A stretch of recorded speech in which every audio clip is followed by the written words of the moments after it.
ስሙ ኢየሱስ ይባላል አላት። ስለዚህ ድንግልም አሜን ብላ ተቀብላለች። ወገኖቼ በእኛና በድንግል ማርያም መካከል ጠብ የለም። ጨረሳችሁ ጾማችሁ? አዎ ቆየን እኮ ከጨረስን። ኦኬ የአንድ ወር ብቻ ነው እንግዲህ። የአንድ ወር ነው? አዎ።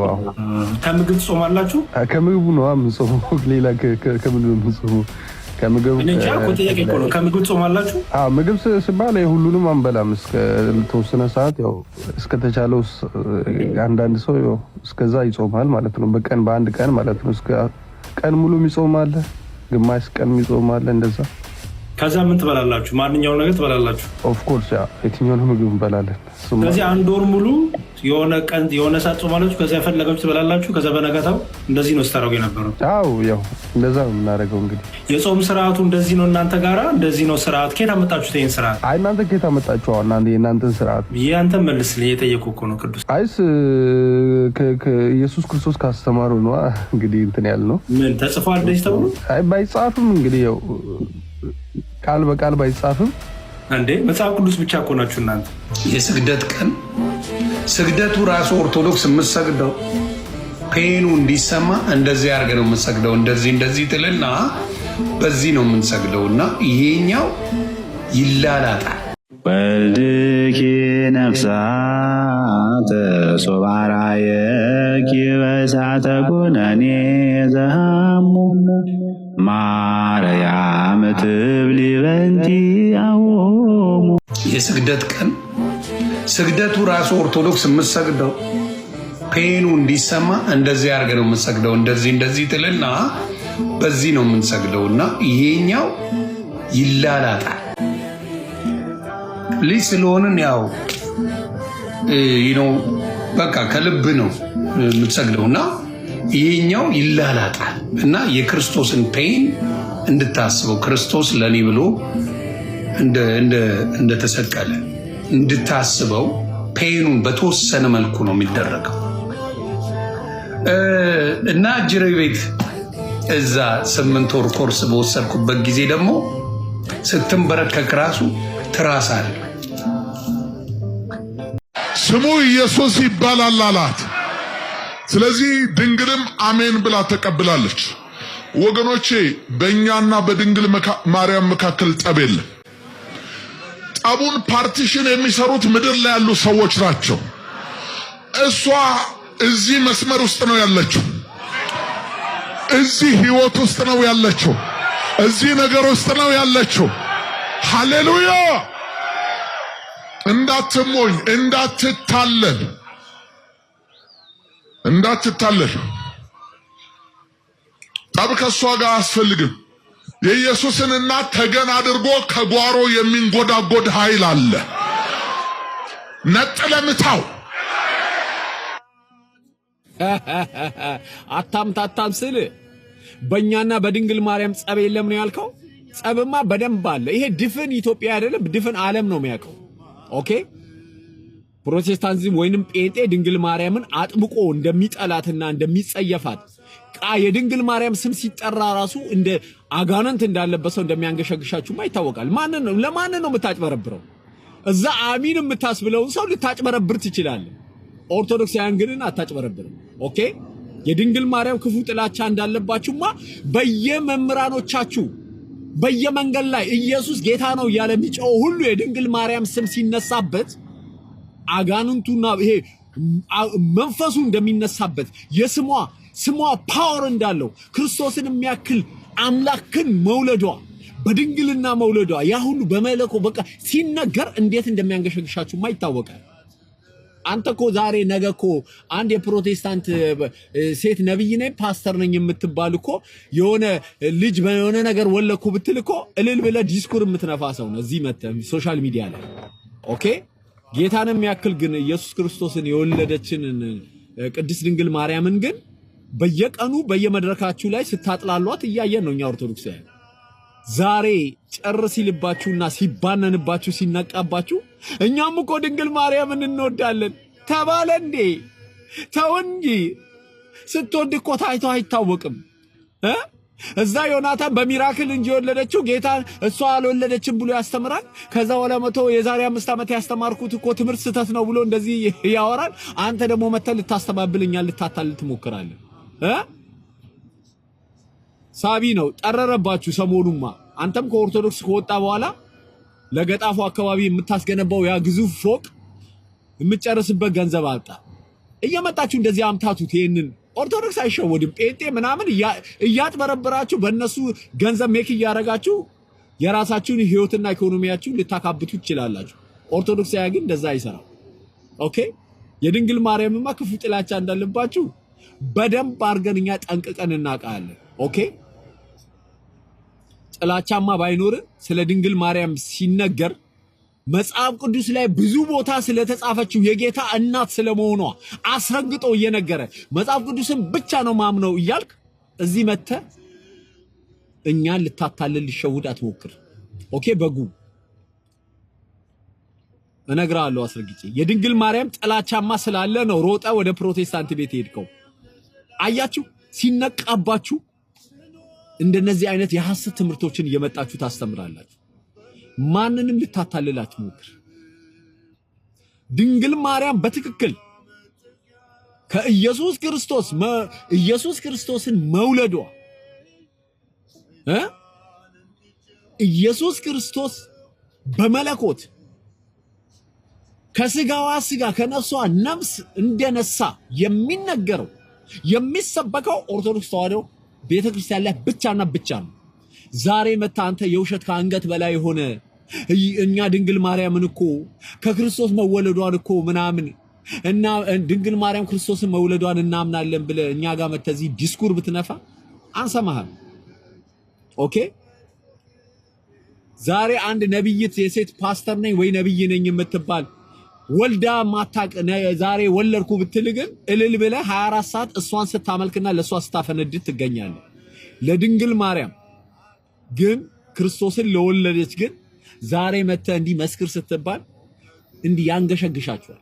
አየህ ምን ያህል የቅድስት ድንግል ማርያም እንደው ስልጣኗ ፓወሯ እግዚአብሔር አምላክ የሰጣት ጸጋ እናንተ ጋር ስሟ ሲጠራ አጋንንታችሁ ይመጣባችኋል።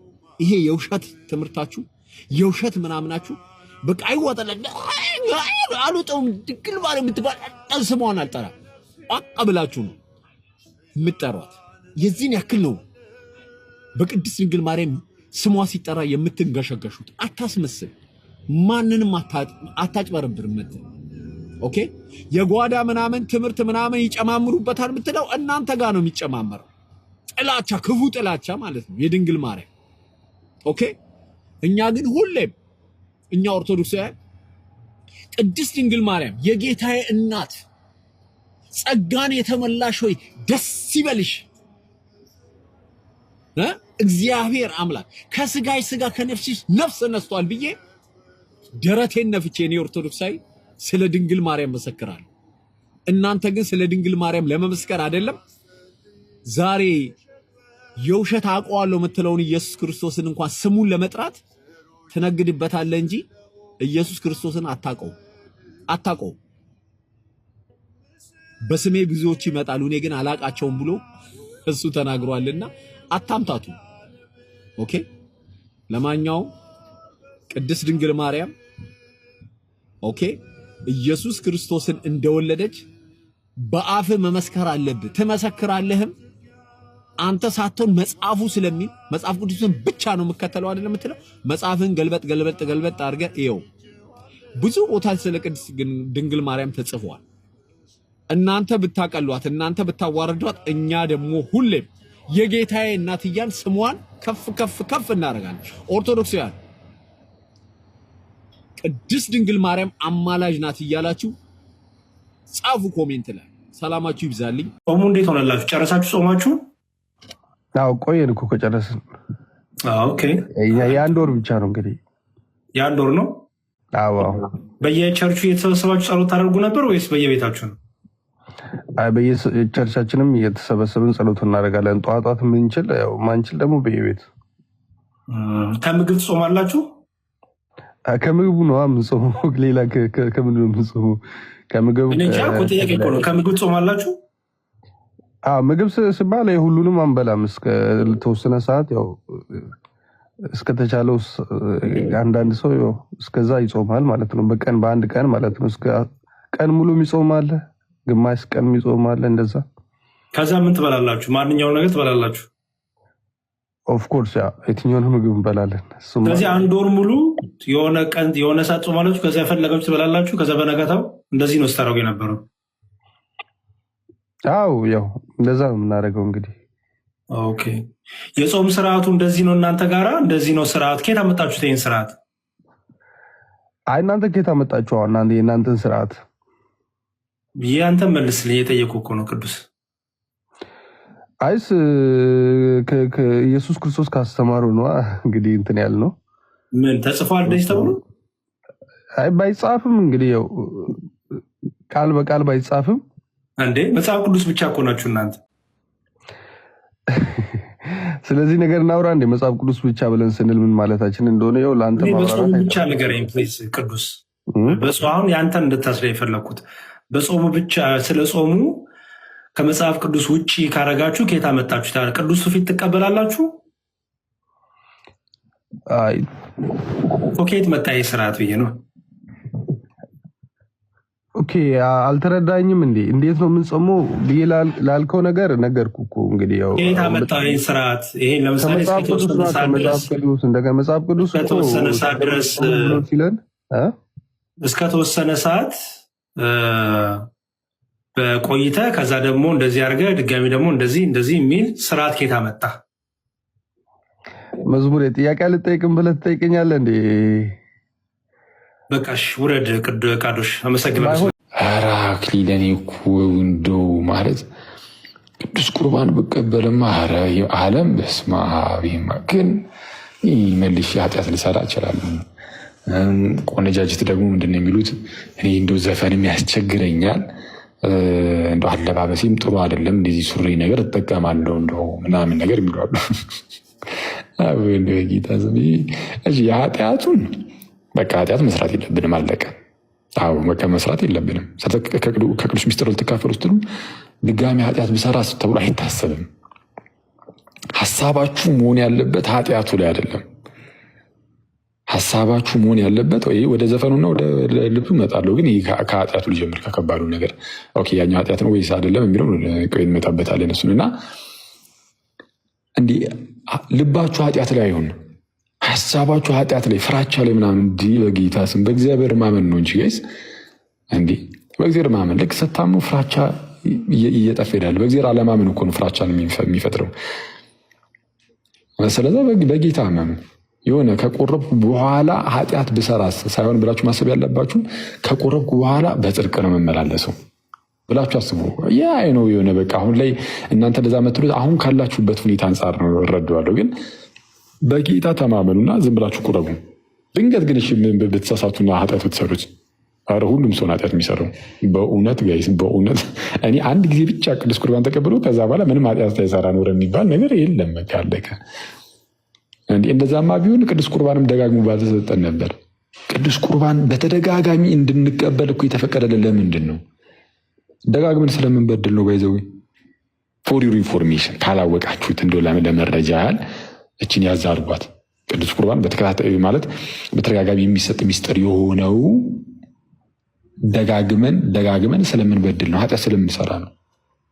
ሚስጥረ ንስሐና ሚስጥረ ቁርባን የሚደጋገሙ ለዛ ነው። ደጋግመ ተወለድ አትባልም። በጥምቀት አንዴ ከተወለድክ በቃ በቂ ነው። ልክ በስጋ አንዴ እንደተወለድከው ሁሉ በስጋ አንዴ ከተወለዳችሁ በኋላ ግን ጋይስ በርመራዎች ስሙ። በስጋ አንድ ጊዜ ከተወለዳችሁ በኋላ ግን ትወድቃላችሁ፣ ትነሳላችሁ፣ ትወድቃላችሁ፣ ትነሳላችሁ። ከነቀስ በቀስ ደግሞ ታድጋላችሁ። በመንፈስም እንደዛው ነው። በመንፈስ ህይወታችሁም በመንፈስ አንድ ጊዜ ነው የምትወለዱት። ደጋግማችሁ ውለዱ አትባሉም። ተወለዱ አትባሉም። ሶሪ ደጋግማችሁ ተወለዱ አትባሉም። አንድ ጊዜ የምትወለዱት ከውሃና ከመንፈስ ከውሃና መንፈስ። ከዛ በኋላ በመንፈሳዊ ህይወታችሁ መውደቅም መነሳት ያለ ነው። የፈለገ ቅዱስ ቁርባን ትቀበላላችሁ፣ ግን መውደቅ መነሳቱ ላይ ግን ማለት ነው። አሁን ላይ ይኸውልህ አሁን ባለንበት ሁኔታ ማንቆርብ ከሆነ መውደቅ ከዛዝ መውደቅ ከዛዝ መውደቅ መውደቅ መውደቅ መውደቅ መውደቅ መውደቅ መውደቅ መውደቅ ብቻ ነው የሚለው። ከዛን ከቅዱስ ሚስጥር ስንካፈል መውደቅ መነሳት ይሆን ይላል። አያችሁ ከቅዱስ ሚስጥር ተካፍላችሁ ኃጢአት ልትሰሩ ትችላላችሁ። ያለን በቃ ማለት ይሁን አዲስ ነገር አይደለም፣ እናንተ ላይ የሚጀምር ነገር አይደለም። በቃ ምንም ቅዱሳን አባቶቻችንም አሁን በቅድስና ደረጃ ያደጉ አባቶቻችንም እናቶቻችንም 101% እርግጠኛ ነኝ የምነግራችሁ ጋይስ እየወደቁ እየተነሱ ነው። አሁን እንደዚህ አይነት ፐርፌክሽን ላይ ደረሱት። እንደዚህ አይነት ትልቅ ንፍት ወደ ፍጽምና ደረጃ ወደ ጌታ እርሱን ወደ መምሰል ከፍ ብሎ ያደጉት ዝም ብሎ መውደቅ የለም በህይወታቸው። ዝም ብሎ ብቻ መሸክሸክን ወደ ላይ አይደለም። የምር እንደዛ ሊሆን አይችልም። በቃ መውደቅ ይኖራል። አያችሁ አፍተሮል እኛ ጌታ ኢየሱስ አይደለንም። ጌታ ኢየሱስ ምንም እንከን የለበትም፣ ምንም እንከን አልተገኘበትም። እና እኛ ምንም እንከን ሳይገኝበት ዝም ብለን እንሂድ አይባልም። ትወድቃለህ፣ ትነሳለህ። ይሄ ግን ጋይስ ይሄ መውደቅ መነሳት ያለ ነው ማለታችን ግን ማለት ነው እንድትወድቁ ፈቃድ ግን እንዳይሆን። ፈቃድ አይደለም፣ ፈቃድ እየሰጠን አይደለም። ኃጢአትን መስራት የለብንም፣ ግን በአንድም በሌላም ምክንያት ግን ኃጢአትን ልንሰራ እንችላለን። በስንፍና ልንወድቅ እንችላለን። ደግሞ ኃጢአት እኮ ምንም አሁን እኛ የምናስበው ትልልቁን ኃጢአት ስለሆነ ነው እንጂ ስንፍና በራሱ ኃጢአት ነው። በጣም ብዙ ነገር አለ። ለማንኛውም በሉ የመጀመሪያው ማወቅ ያለባችሁ ነገር ቅዱስ ቁርባን ከተቀበልኩኝ በኋላ ኃጢአት ብሰራስ አትበሉ። እንደዛ ሳይሆን የምትሉት ጌታ ኢየሱስን ነው ማሳ ኃጢአትን አታስቡ። ኃጢአትን ባሰባችሁ ቁጥር ኃጢአት በሀሳባችሁ በህሊናችሁ ይነግሳል። ክርስቶስን ባሰባችሁት ቁጥር ክርስቶስ በሀሳባችሁ በህሊናችሁ ይነግሳል። ስለዛ ክርስቶስን እያሰባችሁ ቁረቡ። ድንገት ኃጢአት ብትሰሩ የፈጠነ አየር ላይ እዛው ምንም ጋይስ ኃጢአትን ከሰራችሁ ከቆረባችሁ በኋላ ጊዜ አትስጡት። እዛው ኃጢአትን በሰራችሁበት ቅጽበት ማለት ነው የፈለጋችሁትን አይነት ነውር ይሁን አደገኛ ኃጢአት ይሁን እኔ ነኝ ያለ ነውር እዛው በሰራችሁበት ቅጽበት ብድግ ብላችሁ ወደ አባታችሁ ሂዱ፣ ወደ ንስሐ አባታችሁ ሂዱ። ማለት ወደዛ እስከምትሄዱ ድረስ ሲጀመር መንፈስ ቅዱስ ይወቅሳችኋል። ኃጢአትን በሰራችሁበት በዛችሁ ቅጽበት የመንፈስ ቅዱስ ወቀሳ አለ። ጌታዊ ይቅርታ በቃ ይቅርታ ምንድነው በስንፍና ድካም ጣለኝ ጌታዊ ተዋጊ አንተ ነህ። እኔ ግን በስንፍና ያንተን የመዋጋትህን ጥቅሙን ለራሴ ልወስዶ አልቻልኩም። እንድትዋጋልኝ ልፈቅድልህ አልቻልኩም። ለአንተ ጥሩ ልሆን ማለት ጥሩ ቦታ ልሆን አልቻልኩም ጌታዊ፣ ስለዚህ ይቅርታ አድርግልኝ ምናምን ይሁን ትጸልያላችሁ። ከዛ ወደ ንስሐ አባታችሁ ልም ብላችሁ መሄድ። እዛው ንስሐ ትገባላችሁ። እዛው ለንስሐ አባታችሁ ነግራችኋቸው በነገታውም ካሏችሁ በነገታው መቁረብ፣ በሚመጣው እሑድ ላይ መቁረብ ካለባችሁ በቃ እንደዚህ አየር ላይ በፍጥነት ከዛ ወደ ቀስ በቀስ እንደዚህ ሲሆን ማለት ነው ይሄ መውደቅ መነሳት አልነበር ያልኳችሁ። ከዛ ወደ ቀስ በቀስ እየተቀየረን እንሄዳለን። ወደ ምን እያደግን እንሄዳለን? መውደቅ መነሳት መውደቅ መነሳት አይዛል። መነሳቱ ትንሽ ከፍ እያለ ይላል እየጨመረ። ከዛ በኋላ መውደቃችን እየቀነሰ ቀስ በቀስ ይሄ ኃጢአት የምንሰራው ነገር እየቀነሰ ይሄዳል። ጋይዝ ቀስ በቀስ ይሄ የምንወድቀው ነገር እየቀነሰ የምንነሳው ነገር ደግሞ እየጨመረ ይሄዳል። ክርስቶስ በዕለተ ዓርብ የተሰቀለበት መስቀል ከገነት የመጣ ዛፍ እንደሆነ ታውቆ ኖሯል። በብሉይ ኪዳን ላይ እስክንድር የተባለ አንድ ፈላስፋ ነበረ። ይህም ሰው ብዙዎች ነቢያት ምንም እንኳን ወደ ገነት መግባት ቢፈልጉም ገነት በመዘጋቷ ምክንያት ወደ ሲኦል እንደሚወርዱ ሲያስተምሩ ሲሰማ እኔማ አባቶቼ የሚያርፉበትን ገነትን አያለው ብሎ ወሰነ። በዛም ምክንያት ባዝራን ይፈጥራል። ይህንንም ባዝራ ካሳደገው በኋላ ምግብ እየመገበ ካሳደገው በኋላ ለ40 ቀን ምግብ ይከለክላል። 40 ቀን ምግብ ከከለከለው በኋላ ባዝራው ላይ ይወጣና በእንጨት ስጋ አድርጎ ለባዝራው ያሳየዋል። ያንንም ባዝራው እየተመለከተ ወደ ላይ ከፍ ከፍ እያለ ሲነሳ ወደ ገነት እንዲወጣ ያደርጋል። ወደ ገነት ከወጣ በኋላ የገነት ደጃፍ ላይ ባዝራውን በአንድ ዛፍ ላይ ያስረውና ወደ ገነት ሊገባ ባለ ጊዜ የገነት ጠባቂ ሱራፌል አንተ ማነህ? ወዴትስ ልትሄድ ትወዳለህ? ብሎ ይጠይቋል። እሱም አባቶቼ ቅዱሳን ጻድቃን ነቢያት ሊገቡበት ያሉትን የገነት ቦታ መግባት ይፈልጋሉ ብሎ ያሳየዋል። እነርሱ በጾም በጸሎት ያልገቡትን አንተ በፍልስፍናና በጥበብ ልትገባ ትወዳለህ ብሎ ሱራፌል ሰይፉን በሚያሳየው ጊዜ እጅግ ደነግጥና ወደ ባዝራው ይመለሳል። ባዝራውንም ይዞ ወደ ምድር በሚወርድበት ጊዜ ባዝራው የታሰረበትን ዛፍ አንድ ላይ ይዞት ይወድቃል። ያም ዛፍ መዓዛው የገነት ዛፍ ስለነበር መዓዛው ልዩ ነበርና እጅግ ብዙዎችን በማዘው ሲያውክ ህዝቡም ሲናወጥ እስክንድር ያንን ዛፍ ወደ ባህር ይጥለዋል። እንጨቱም ወደ ባህር ወደ ጥልቅ መግባት ሲኖርበት ወደ ላይ ተንሳፎ ይወጣል። የሰለሞንም ዘመን የጠዩ ሰለሞንም ዘመን በደረሰበት ጊዜ የሰለሞንን ቤተ መቅደስ በሚያሰራበት ጊዜ ልቡሳነ ሥጋ አጋንንት በጥበብ ሆነው እንጨት እየሰበሰቡ ያመጡ ነበር። ያችንም እንጨት ከባህር ላይ ሊያመጡ ባሉ ጊዜ ታቃጥላቸዋለች። ይህንን ለሰለሞን ሲነግሩት ሰራዊቱን ይዞ ይሄድና ያችን ዛፍ ያመጣታል። መዓዛዋ ልዩ ቢሆን ወደ ቤተ መንግስቱ አስገብቶ ይህ ለቤተ መንግስቴ እንደ መቃን ይሆናል ቢለው ቢያጥርበት፣ እንደ ደጃፍ ላይ ደግሞ አግድም ይሆናል ቢል ቢረዝምበት ወደ ውጭ አውጥቶ ያስቀምጣል። ንግስተ ሳባ ንግስተ አዜብም ደግሞ ሰለሞንን ለመጠየቅ ጥበቡንም ለመማር ወደ እርሱ በምትሄድበት ጊዜ ድራጎን ታስገድል ነበርና የድራጎኑ መርዝ እግሯ ላይ ወጥቶ እንደ ቀንድ የሚመስል ባዕድ ነገር ንግስተ ሳባ ላይ ይወጣል። በሄደች ጊዜ የእሱ አገልጋይ ወደ እርሷ ድንኳን ይሄድና ይመለከታታል። መልኳ እጅግ ያማረ የተዋበ እግሯ ላይ ግን ባዕድ ነገር ያለ እንደሆነ ሲመለከት ለጠይቡ ሰለሞን ይነግራል። ይህ ባይኖር ግን ትቀጣለህ ይለዋል። እርሷም ወደ ጠይቡ ሰለሞን በምትገባበት ጊዜ ከደጃፉ ላይ ያለውን ዛፍ ተሻግረው ታልፋለች። ስታልፍ እንደ ቅርፊት ሆኖ ያ ቀንድ ነገር ከእግሯ ላይ ይወጣል። ይህም ለምልክት ይሆናል ብላ ያንን ቀንድ ይዛው ትገባለች። እግሯ ላይ ምንም እንደሌለ ተመልክቶ ሰለሞን ወታደሩን ወይም አገልጋዩን ሊገለው ሲል አዎ እውነት ነው እግሬ ላይ ነበር፣ ያን ዛፍ ግን በነካሁኝ ጊዜ ከኔ ወጥቷል ብላ ትነግረዋለች። ሁለቱም ይህንን ድንቅ ነገር ተመልክተው አንድ ሳንቲም አንድ የኢትዮጵያና አንድ የእስራኤልን ሳንቲም በዛ ዛፍ ላይ ያስቀምጣሉ። የሰሎሞንን ቤተ መንግስት ከፈረሰ በኋላ ያቺ ዛፍ እዛው እንዳለች በርባን ልጁን ያስገደለበት አንድ ሰው በርባን ሊሰቀል ነው ሲባል ያንን ዛፍ ለበርባን እኔ ራሴ መስቀል አዘጋጃለሁ ብሎ ዛፉን ቆርጦ ፈልጦ ቢያዘጋጀው በበርባን ፈንታ ክርስቶስ ሊሰቀል ሆናል ማለት ነው። ለበርባን የተዘጋጀው ከገነት የመጣችውም ዛፍ ክርስቶስ ሊሰቀልበት ችሏል ማለት ነው።